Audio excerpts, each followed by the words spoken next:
Again, witnessing the mass burial of our very own young people that I believe have a brighter future. People that are not beggars. People that were living independently and feeding their homes. Today, they have been pushed by terrorist elements to the land beyond. And nobody came to console with us. We are forced to console ourselves. What a country, what a season we are in.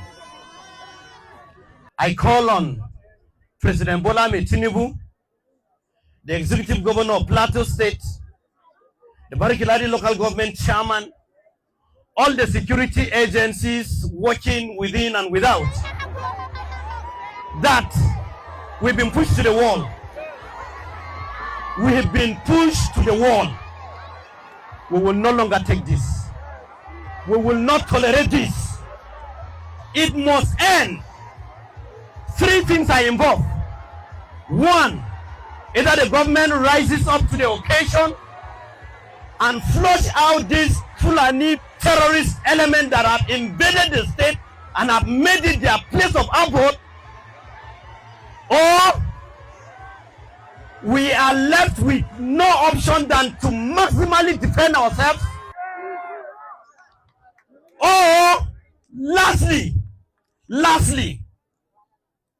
terror begets terror. So if we must leave, the last option is that we must also subscribe to terrorism, so that government can come in to settle two terror actors that are fighting each other.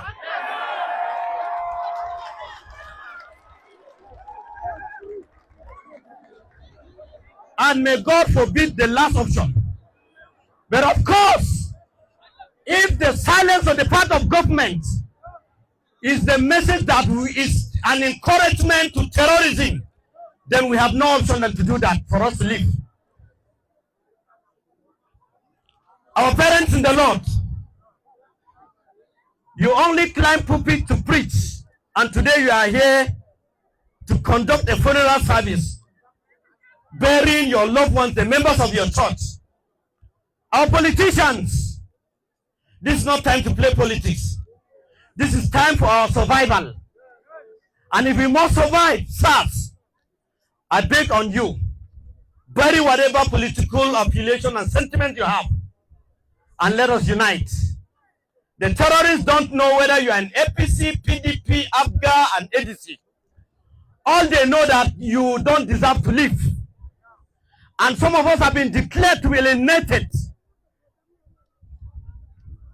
And we will not stop telling the truth. Because the Bible says, thou shalt know the truth and tell the truth, for that is what will set you free.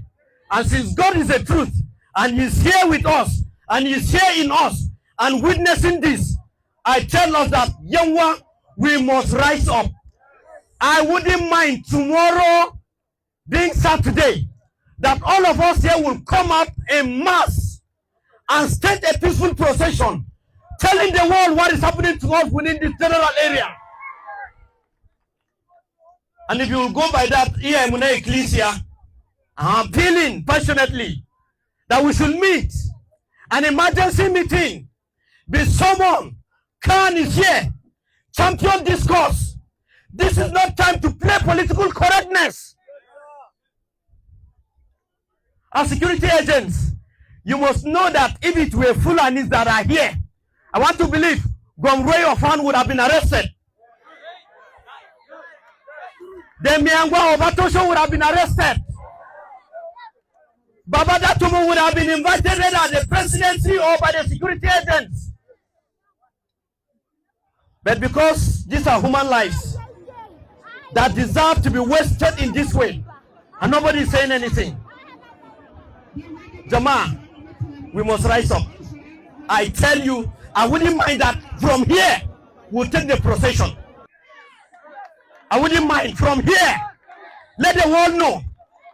And my appeal to President Donald Trump, who has lent his support to help Nigeria flush out terrorist elements and the enclaves that have been established, particularly on the plateau, he should hasten up with this military action.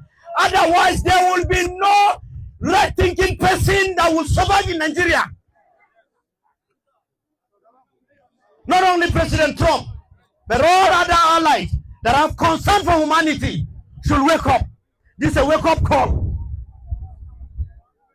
Ubangiji ta zantar da iyali, Ubangiji ta zantar da Biromland, Ubangiji ta zantar da Ecclesia, Ubangiji ta zantar da Nigeria, Ubangiji ya taimake mu.